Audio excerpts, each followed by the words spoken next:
Hello, നമുക്ക് ബാങ്കിങ്ങിൽ 13ാമത്തെ മൊഡ്യൂളിലെ priority sector guide lines പഠിക്കാനുണ്ട്.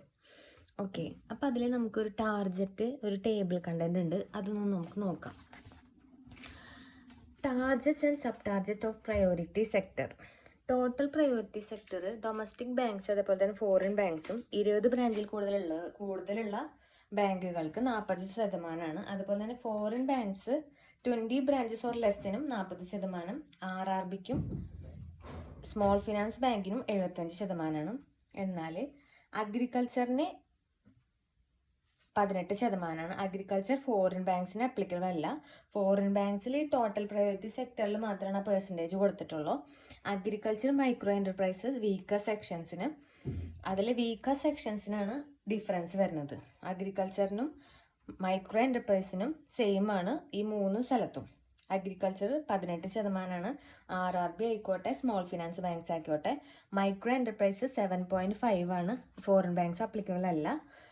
7.5 തന്നെയാണ് RRBക്കും SFBക്കും. ഓക്കെ, പിന്നെ വീക്കർ സെക്ഷന് 12% ഡൊമസ്റ്റിക് ബാങ്ക്സിന്.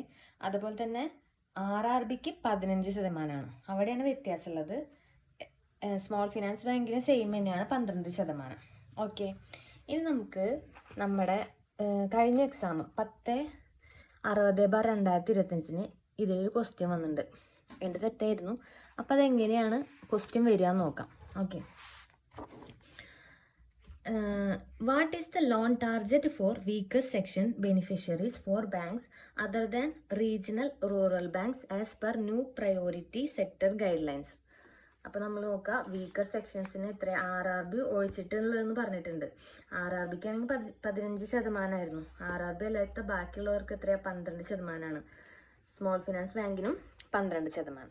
Okay, thank U.